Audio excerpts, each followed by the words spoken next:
ಪ್ರೀತಿಯ ಓದುಗ ಬಂಧುಗಳಿಗೆ ಈ ನಿಮ್ಮ ಶಿಲ್ಪ ಎಂ ಶಿವಪಾರು ಮಾಡುವ ನಮಸ್ಕಾರಗಳು. ಮೊದಲಿಗೆ ತಡವಾದದ್ದಕ್ಕೆ ಕ್ಷಮೆ ಇರಲಿ. ಕಲ್ಯಾಣ ಪ್ರೇಮ ಕಲ್ಯಾಣ ಭಾಗ 2 24ನೇ ಸಂಚಿಕೆ. ಸಂಜೆ ತರಗತಿ ಮುಗಿದು ಸ್ಟಾಫ್ ರೂಮಿನತ್ತ ಹೆಜ್ಜೆ ಹಾಕುವ ಹಾದಿಗೆ ಅನುಷಾ ಎದುರಾದರು. ಶುಭ ಸಂಜೆ ಆದಿತ್ಯ ಸರ್ ಮುದ್ದಾದ ನಗು ನೀಡಿ ಹೇಳಲು, ಶುಭ ಸಂಜೆ ಮೇಡಮ್ ಎಂದು ತಾನೂ ಕೂಡ ಮುಗುಳು ನಗಲು, ಸರ್ ನಿಮ್ಮ ಊರು ಯಾವುದು?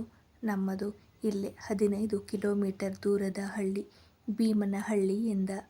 ನನಗೆ ಹಳ್ಳಿ, ಅಲ್ಲಿಯ ವಾತಾವರಣ, ಹಳ್ಳಿಯ ಮನೆಗಳು ಎಲ್ಲ ತುಂಬ ಇಷ್ಟ ಸರ್ ಎನ್ನಲು, ಅದಕ್ಕೇನಂತೆ ಒಮ್ಮೆ ಬನ್ನಿ ಮೇಡಮ್ ನಮ್ಮ ಹಳ್ಳಿಗೆ ಎಂದ.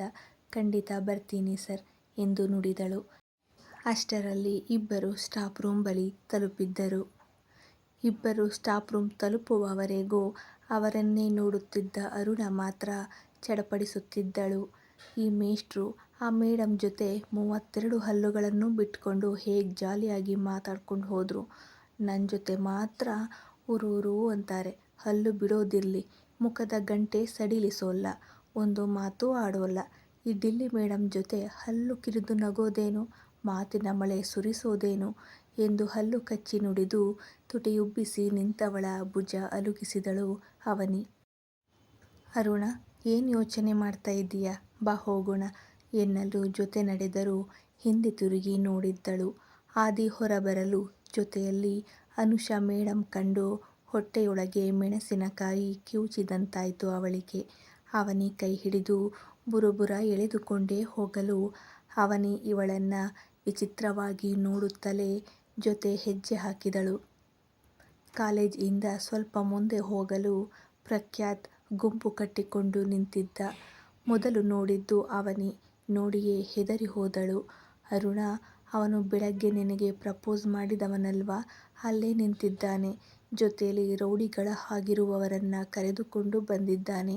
ಈಗ ಮತ್ತೆ ನಮ್ಮ ಮುಂದೆ ಬಂದು ಬಿಟ್ರೆ ಏನ್ ಮಾಡೋದು ಎಂದಳು ನಡುಗುವ ಸ್ವರದಲ್ಲಿ.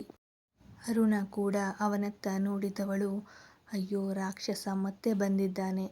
ಬೆಳಗ್ಗೆ ಏನೋ ಮೇಷ್ಟ್ರು ಇರೋ ಧೈರ್ಯದಲ್ಲಿ ತೆಗೆದು ಒಂದು ಬಿಟ್ಟೆ, ಈಗ ಯಾರಿದ್ದಾರೆ ಅಂತ ಧೈರ್ಯವಾಗಿ ಅವನ ಮುಂದೆ ನಿಲ್ಲಲಿ ಎಂದು ತುಟಿ ಬಾಗಿಸಿದವಳು. ಅವನಿ, ಬಾ ಬೇಗ ಹೋಗಿ ಬಿಡೋಣ, ನನಗೆ ಜಗಳ ಆಡೋ ಮೂಡಿಲ್ಲ ಎಂದು ದೊಡ್ಡ ದೊಡ್ಡ ಹೆಜ್ಜೆ ಹಾಕಿದವಳು ಅವನಿಯನ್ನು ಎಳೆದುಕೊಂಡು ಹೊರಟಳು. ಆದರೆ ಪ್ರಖ್ಯಾತ್ 2 ಹೆಜ್ಜೆಗೆ ಅವಳ ಮುಂದೆ ಬಂದಿದ್ದ. ಹಿಂದೆ ಅವನ ಹುಡುಗರು ನಿಂತಿದ್ದರು. ಈಗ ಶುರುವಾಗಿತ್ತು ಅವಳಿಗೆ ನಿಜವಾದ ಭಯ. ಏನೇ ಚಿನ್ನಾರಿ, ಏನೇ ಕಡಿಮೆ ನನಗೆ, ಹಣ, ಆಸ್ತಿ, ಅಂತಸ್ತು, ಹೀರೋ ಲುಕ್, ವಯಸ್ಸು ಎಲ್ಲ ಪರ್ಫೆಕ್ಟ್, ಇನ್ನೇನೇ ಬೇಕು? ನನ್ನ ಬೇಡ ಅನ್ನೋದಲ್ದೆ ನನ್ನ ಕಪಾಳಕ್ಕೆ ಬಾರಿಸ್ತೀಯಾ? ನಿನ್ನ ಬದಲು ಬೇರೆ ಯಾರೇ ಆಗಿದ್ರೂ ಅವರನ್ನ ಅಲ್ಲೇ ಹೂತಾಕಿ ಬಿಡ್ತಿದ್ದೆ. ನನ್ನ ಹುಡುಗಿ ಅಂತ ಸುಮ್ನೆ ಬಿಟ್ಟಿದ್ದೀನಿ. ಬಾ ಚಿನ್ನ, ಈಗ ಮತ್ತೆ ಫ್ರೆಶ್ ಆಗಿ ಪ್ರಪೋಸ್ ಮಾಡ್ತೀನಿ. ನೀನು ಹೀರೋಯಿನ್ ಸ್ಟೈಲ್ನಲ್ಲಿ ಓಕೆ ಹೇಳು ಚಿನ್ನ. ಇವರು ನನ್ನ ಫ್ರೆಂಡ್ಸ್. ಇದೆಲ್ಲ ರೆಕಾರ್ಡ್ ಮಾಡಿ ನನ್ನ ಇನ್ಸ್ಟಾದಲ್ಲಿ ಅಪ್ಲೋಡ್ ಮಾಡಬೇಕು. ಅಣ್ಣಂಗೆ ಲವ್ ಆಗಿದೆ ಅಂತ. ಬಾ ಚಿನ್ನ, ಟೈಮ್ ವೇಸ್ಟ್ ಮಾಡೋದು ಬೇಡ ಎಂದು ಮತ್ತೆ ಅವಳ ಮುಂದೆ ಮಂಡಿಯೂರಿ ಕುಳಿತವ ಅವನಿಯತ್ತ ಕೈತೋರಿ ಸೈಡ್ಗೆ ಹೋಗು ಎನ್ನುವಂತೆ ಸನ್ನೆ ಮಾಡಿದರೆ ಅರುಣಾ ಅವಳ ಕೈ ಭದ್ರವಾಗಿ ಹಿಡಿದು ಅಲ್ಲೇ ನಿಂತಳು. ಹೋ ಭಯನಾ ಚಿನ್ನ, ಇಟ್ಸ್ ಓಕೆ ಎಂದವ ಹೂವಿನ ಬೊಕ್ಕೆ ಮುಂದೆ ಹಿಡಿದು ಐ ಲವ್ ಯು ಅರು ಎಂದು ಜೋರಾಗಿ ಕಿರುಚಿದ್ದ. ನೋಡು, ನನಗೆ ನೀನು ಇಷ್ಟ ಇಲ್ಲ. ಸೀನಿಯರು ಗೀನಿಯರು ಅನ್ನೋ ಕತೆಗೆ ನಂಗೆ ಗೊತ್ತಿಲ್ಲ. ನಿನ್ನ ನೋಡಿದ ನೆನಪೇ ಇಲ್ಲ. ಇನ್ನು ಪ್ರೀತಿ ಹಂಗಂದ್ರೇನು ಅಂತಲೇ ಗೊತ್ತಿಲ್ಲ. ನಿನ್ನ ಪ್ರೀತಿ ಒಪ್ಪಬೇಕು ಅಂತ ಅನ್ನಿಸ್ತಲೂ ಇಲ್ಲ. ನನ್ನ ಅಪ್ಪ ತಾತಗೆ ಗೊತ್ತಾದ್ರೆ ನಿನ್ ಕಾಲು ಮುರಿತಾರೆ. ಹೋಗು ಕೆಲಸ ನೋಡು ಎಂದು ಹೋಗಲು ನೋಡಿದರೆ ಮುಂದೆ ಹಿಂದೆ ಇಬ್ಬರು ಅವನ ಗೆಳೆಯರು ನಿಂತರು ಅಡ್ಡಲಾಗಿ. ಈಗ ಇರುವ ಧೈರ್ಯವೆಲ್ಲ ಸೋರಿ ಹೋಗಿ ಅಳು ಬರುವುದು ಬಾಕಿ. ಅದಾಗಲೇ ಅವನಿ ಕೈ ನಡುಗುತ್ತಿತ್ತು. ಅದು ಅವಳಿಗೆ ತಿಳಿಯುತ್ತಿತ್ತು. ಇಬ್ಬರು ಒಬ್ಬರ ಮುಖ ಒಬ್ಬರು ನೋಡಿಕೊಂಡರು. ಏನ್ ಚಿನ್ನ, ಇಲ್ಲಿಂದ ಹೋಗೋದಕ್ಕೆ ನೋಡ್ತಾ ಇದೀಯಾ? ಆಗೋದಿಲ್ಲ. ಅಂಥ ಜಾಗದಲ್ಲೇ ನಿನ್ನ ಲಾಕ್ ಮಾಡಿದ್ದೀನಿ. ನೋಡು, ಈ ಕಡೆ ಆ ಕಡೆ ಬರೀ ಕಾಲೇಜ್ ಕಾಂಪೌಂಡ್ ಮಾತ್ರ ಇದೆ. ಮತ್ತೆ ನಿಮ್ ಕಾಲೇಜ್ನವರೆಲ್ಲ ಹೋಗಾಗಿದೆ. ಮತ್ತು ಇಲ್ಲಿ ಓಡಾಡುವ ಅಲ್ಪ ಸ್ವಲ್ಪ ಜನಕ್ಕೂ ನಾನು MLA ಮಗ ಅಂತ ಗೊತ್ತು. ಸೊ ಯಾರು ನನಗೆ ವಿರುದ್ಧವಾಗಿ ನಿನಗೆ ಸಹಾಯ ಮಾಡೋದಕ್ಕೆ ಬರೋದಿಲ್ಲ. ಅದಕ್ಕೆ ಎಲ್ಲ ಸರ್ಕಸ್ ಬಿಟ್ಟು ಐ ಲವ್ ಯು ಹೇಳಿ ನೀನೇ ಹೊಡೆದ ಈ ಕೆನ್ನೆಗೆ ಜಸ್ಟ್ ಒಂದು ಕಿಸ್ ಕೊಟ್ಟರೆ ನಿನ್ನ ಹೋಗೋದಕ್ಕೆ ಬಿಡ್ತೀನಿ. ನಾಳೆಯಿಂದ ನಿನ್ನ ಪಿಕಪ್ ಡ್ರಾಪ್ ಎಲ್ಲ ನಾನೇ ಮಾಡ್ತೀನಿ. ಲವ್ ಬರ್ಡ್ಸ್ ಹಾಗೆ ಜೊತೆಯಾಗಿ ಹಾರಾಡಿಕೊಂಡು ಇರಬಹುದು. ಏನಂತೀಯ? ಹ್ಞೂ ಅನ್ನಲೇಬೇಕು. ಇರೋ ಆಯ್ಕೆ ಅದೊಂದೇ ಎಂದು ಅವಳ ತೀರ ಸನಿಹಕ್ಕೆ ಬರಲು ಹಿಂದೆ ಹೆಜ್ಜೆ ಇಟ್ಟಿದ್ದಳು. ಹಿಂದೆ ಕಾಂಪೌಂಡ್ ತಡೆಯಿತು. ತನ್ನಿಂದ ಅವನಿಗೆ ತೊಂದರೆಯಾಗುವುದು ಬೇಡ ಎಂದು ಅವಳ ಕೈ ಬಿಟ್ಟಿದ್ದಳು. ಆದರೂ ಅವನಿ ಅರುಣ ಒಬ್ಬಳನ್ನೇ ಬಿಟ್ಟು ಹೋಗದೆ ಅಲ್ಲಿಯೇ ನಿಂತರೆ ಪ್ರಖ್ಯಾತ್ ಅರುಣ ಕೆನ್ನೆಯತ್ತ ತನ್ನ ಬೆರಳಿಂದ ಸವರಲು ಅಸಹ್ಯ ಭಾವ ಮೂಡಿ ಮುಖ ಸಿಂಡರಿಸಿದಳು. ಇನ್ನಷ್ಟು ಅವಳ ಸನಿಹ ಬಾಗಿ ಕೆನ್ನೆಗೆ ತುಟಿ ಸೋಕಿಸಲು ಮುಂದಾದವನ ಅರುಣ ಭುಜ ಹಿಡಿದು ಹಿಂದೆ ನೂಕುತ್ತಿದ್ದರೆ ಅವನಿ ಕೂಡ ಅವನನ್ನ ಹಿಂದೆ ತಳ್ಳುತ್ತಿದ್ದಳು. ಗೆಳೆಯರು ಚಪ್ಪಾಳೆ ತಟ್ಟಿ ಸಂಭ್ರಮಿಸುತ್ತಿದ್ದರು. ಇಬ್ಬರು ಹುಡುಗಿಯರು ದೂಡಿದರೂ ಅಲುಗಾಡದೆ ಅರುಣ ಕೆನ್ನೆಗೆ ತೀರ ಹತ್ತಿರ ಬರಲು ಅವಳ ಕಣ್ಣಿಂದ ನೀರು ಜಾರಿ ಕೆನ್ನೆ ಮೇಲೆ ಹರಿದರೆ ಪ್ರಖ್ಯಾತ್ ದೊಪ್ಪನೆ ನೆಲಕ್ಕೆ ಬಿದ್ದಿದ್ದ. ಆ ಶಬ್ದಕ್ಕೆ ಅರುಣ ಕಣ್ಣು ಬಿಟ್ಟರೆ ಆದಿ ತೋಳು ಮಡಚಿ ಪ್ರಖ್ಯಾತ್ ಕಾಲರ್ ಹಿಡಿದು ನಿಲ್ಲಿಸುತ್ತಿದ್ದ. ಹುಡುಗಿಗೆ ಈಗ ಧೈರ್ಯ, ಸಮಾಧಾನ, ಖುಷಿ ಎಲ್ಲವೂ ಆಗಿತ್ತು. ಕಣ್ಣೊರೆಸಿಕೊಂಡು ಅವನಿ ಕೈ ಹಿಡಿದವಳ ಮೊಗದಲ್ಲಿ ನಗು ಎದ್ದು ಕಾಣುತ್ತಿತ್ತು. ಅವನಿಗೆ ಈಗ ಜೀವ ಬಂದಂತಾಯ್ತು. ಬೆಳಗ್ಗೆ ಅಷ್ಟು ಬುದ್ಧಿ ಹೇಳಿದ್ದೀನಿ. ಆದ್ರೂ ಏನ್ರೋ ಇದು ನಿಮ್ಮದು? ಇನ್ನೂ ಮೀಸೆಯೇ ಸರಿಯಾಗಿ ಮೂಡಿಲ್ಲ. 20 ವರ್ಷವೂ ಆಗಿಲ್ಲ. ಆಗಲೇ ಲವ್ ಅಂತೆ.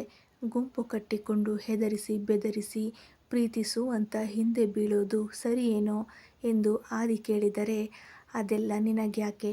ನಾನು ನಿನ್ನ ಹುಡುಗಿಗೆ ಪ್ರಪೋಸ್ ಮಾಡ್ತಾ ಇಲ್ವಲ್ಲ. ಸುಮ್ನೆ ನಿನ್ ಕೆಲ್ಸ ನೀನ್ ಮಾಡು ಹೋಗು. ಇಲ್ಲ ಒಂದೇ ಒಂದು ಫೋನ್ ಕಾಲ್. ನೀನು ಭೂಮಿ ಮೇಲೆ ಇರೋದಿಲ್ಲ ಅಹಂಕಾರದಲ್ಲಿ ನುಡಿದು ಆದಿ ಭುಜ ನೂಕಲು. ಫೋನ್ ಕಾಲ್ ನಾನ್ ಮಾಡ್ತಿದ್ದೀನೋ? ಇನ್ನೇನೋ ಬರ್ತಾ ಇದ್ದಾರೆ. ಬುದ್ಧಿ ಕಲಿಸ್ತಾರೆ ಇದೇ ಭೂಮಿ ಮೇಲೆ ಎಂದ.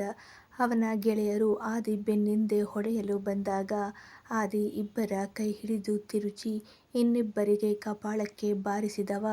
ಪ್ರಖ್ಯಾತ್ ಹೊಟ್ಟೆಗೊಂದು ಪೆಟ್ಟು ಕೊಟ್ಟು ಅವ ಬಗ್ಗಿದಾಗ ಬೆನ್ನಿಗೊಂದು ಕೊಡಲು ಪ್ರಖ್ಯಾತ್ ಕೆಳಗೆ ಕುಸಿದು ಬೀಳಲು ಅರುಣ ಕಿಸಕ್ಕನೆ ನಕ್ಕಿದ್ದಳು.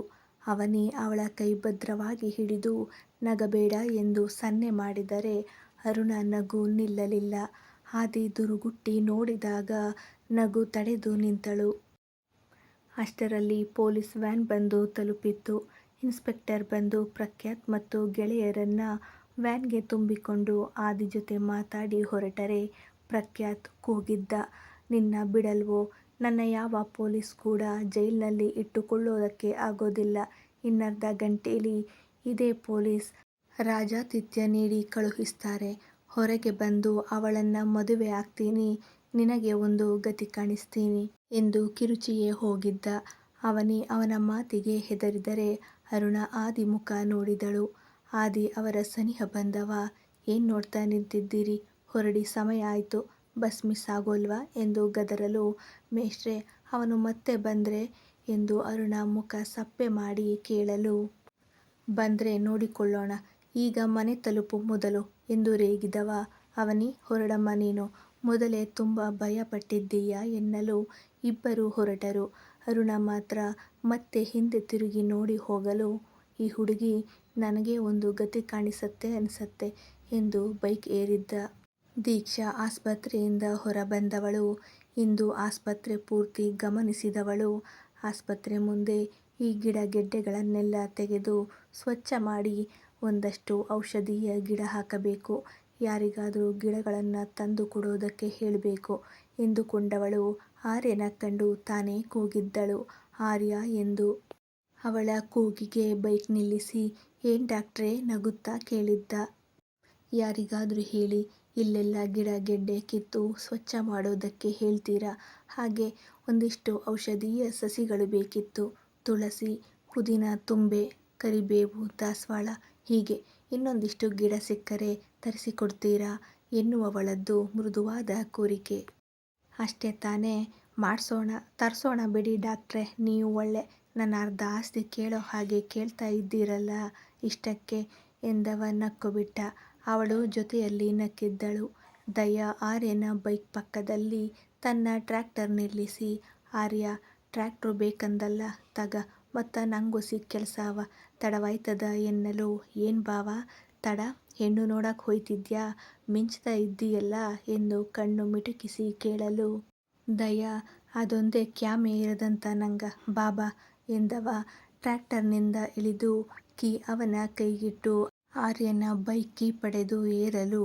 ನಿನ್ನ ಅವಸ್ಥೆ ನೋಡಕಾಯ್ತಿಲ್ಲ ಬಾವ, ನಮ್ ಸಿಮ್ಮಪ್ಪ ಇನ್ನೊಂದು ಹೆಣ್ಣು ಮಗು ಮಾಡ್ಕಂಡಿದ್ರ ನಿಂಗೆ ಕೊಡ್ಬೋದಿತ್ತು ನೋಡು, ಚಾನ್ಸೇ ಮಿಸ್ ಆಗೋಯ್ತು ಎಂದು ದಯಾ ಬೆನ್ನಿಗೆ ಗುದ್ದಿ ಹೇಳಲು. ಹೋಗ್ ಮಾರಾಯ, ನಿನ್ ಕಾಟ ತಡಿಯಕ್ ಆಯ್ತಿಲ್ಲ ನಂಗ ಎಂದವ ಬೈಕ್ ಏರಿ ಹೊರಟೇ ಬಿಟ್ಟ. ಆರ್ಯ ನಕ್ಕವ, ಡಾಕ್ಟ್ರೇ ಬಾಯ್ ಎಂದು ಟ್ರ್ಯಾಕ್ಟರ್ ಏರಿ ಹೊರಟ. ದೀಕ್ಷಾ ನಕ್ಕು ಅಲ್ಲಿಂದ ಸರಿದು ಹೋದಳು. ರಾತ್ರಿ ಪ್ರಖ್ಯಾತ್ ಮತ್ತು ಅರುಣಾ ವಿಷಯ ಮನೆಯಲ್ಲಿ ಚರ್ಚೆಗೆ ಬಂದಿತ್ತು. ಆದಿ ಆರ್ಯ ಮತ್ತು ತಂದೆಗೆ ವಿಷಯ ತಿಳಿಸಿದ್ದ. ರುದ್ರಪ್ಪ ವಿಷಯ ಕಿವಿಗಾಕಿಕೊಂಡವರು ಏನೊಂದು ಹೇಳದೆ ಕೋಣೆ ಸೇರಿದರೆ ಆರ್ಯ ಆದಿ ಮಾತುಕತೆ ನಡೆದಿತ್ತು. ಬೆಳಗ್ಗೆ ಕಾಲೇಜ್ ತಲುಪಿದ ಆದಿಗೆ ಪ್ರಿನ್ಸಿಪಾಲ್ ರಿಂದ ಬುಲಾವ್ ಬಂದಿತ್ತು. ಜೊತೆಗೆ ಅರುಣಾಗೂ ಕೂಡ. ಆದಿ ಆಫೀಸ್ ರೂಮ್ ಬಾಗಿಲಿಗೆ ಬಂದಾಗ ಅರುಣಾ ಕೂಡ ಬಂದಳು. ಅವಳ ಮುಖದಲ್ಲಿ ಗಾಬರಿ ಭಯ ಕಂಡವ, ಗಾಬರಿ ಯಾಕೆ, ತಪ್ಪು ಮಾಡಿಲ್ಲ ಅಂದ್ರೆ ಪ್ರಿನ್ಸಿಪಲ್ಗೆ ಅಲ್ಲ ದೇವರಿಗೂ ಹೆದರೋ ಅವಶ್ಯಕತೆ ಇಲ್ಲ, ನಡಿ ಒಳಗೆ, ನಾನು ಇರ್ತೀನಲ್ಲ ಎನ್ನಲು ಅವಳ ಮುಖದಲ್ಲಿ ಪುಟ್ಟ ನಗೆ ಮೂಡಿತು. ಒಳಗೆ ಬಂದರೆ ಪ್ರಖ್ಯಾತ್ ಜೊತೆ ಅವನಪ್ಪ MLA ಶಂಕರೇಗೌಡ ಚೇರು ಒರಗಿ ಕಾಲು ಮೇಲೆ ಕಾಲು ಹಾಕಿ ಬುಸುಗುಡುತ್ತಾ ಕುಳಿತಿದ್ದ. ಏನಯ್ಯ ಮೇಷ್ಟ್ರೆ, ಪಾಠ ಮಾಡೋದಕ್ಕೆ ಬರ್ತೀಯ, ಮಾಡಿ ಹೋಗ್ತಾ ಇರ್ಬೇಕು, ನನ್ನ ಮಗನ ವಿಷಯಕ್ಕೆ ಯಾಕೆ ಮೂಗು ತೂರಿಸ್ತೀಯ, ವಯಸ್ಸಿನ ಮಕ್ಕಳು, ಪ್ರೀತಿ ಪ್ರೇಮ ಮಾಡ್ದೆ ನಾವ್ ಮಾಡೋದಕ್ಕೆ ಆಗತ್ತಾ, ಸುಮ್ನೆ ನನ್ ಮಗನ ಬಳಿ ಕ್ಷಮೆ ಕೇಳಿ ಹೋಗ್ತಾ ಇರು. ಇನ್ನು ನೀನು ಏನೋ ನೋಡೋದಕ್ಕೆ ಚೂರು ಪಾರು ಚೆನ್ನಾಗಿದ್ದೀಯಲ್ಲ ಅಂತ ನಿನ್ ಹಿಂದೆ ಬಿದ್ದಿದ್ದಾನೆ, ಈಗೆಲ್ಲ ಸುತ್ತಾಟ ಗಿತ್ತಾಟ ಇದ್ದಿದ್ದೇ ತಾನೆ. ನಿನ್ನಪ್ಪ ಯಾರೇಳು, ನಾನೇ ಮಾತಾಡ್ತೀನಿ, ಓದಗಂಟ ಜೊತೆಲಿ ಓಡಾಡ್ಕಂಡ್ ಇರಿ, ಆಮೇಲೆ ಬೇಕಾದ್ರೆ ಮದ್ವೆ ಆಗಿ ಖುಷಿಯಾಗಿರಿ ಎನ್ನಲು. ಅಷ್ಟೇ ಸಾಕೇನ್ಲ, ಇನ್ನೂ ಇದ್ರ ಹೇಳ್ಬಿಡು, ನಿನ್ನ ಮಗಳು ಕಾಲೇಜ್ನಾಗೆ ಓದ್ತಾವಳಂತ, ಅವಳಿಗುವೆ ಇದೇ ಮಾತ್ನೇ ಹೇಳಾಕ್ ಹೇಳ್ತೀನಿ ಎಂದು ರುದ್ರಪ್ಪ ಒಳಗೆ ಬರಲು ಶಂಕರೇಗೌಡ ಕುಳಿತಲ್ಲಿಂದ ಎದ್ದು ನಿಂತರೆ ಅವನ ಮುಂದಿನ ಚೇರಲ್ಲಿ ರುದ್ರಪ್ಪ ಕುಳಿತರು. ಮುಂದುವರಿಯುವುದು. Thank you. ಕತೆ ಇಷ್ಟವಾಗ್ತಿದ್ರೆ ಓದಿ ವಿಮರ್ಶೆ ಮಾಡಿ, ಸಬ್ಸ್ಕ್ರೈಬ್ ಮಾಡಿ, ಪ್ರೋತ್ಸಾಹಿಸಿ.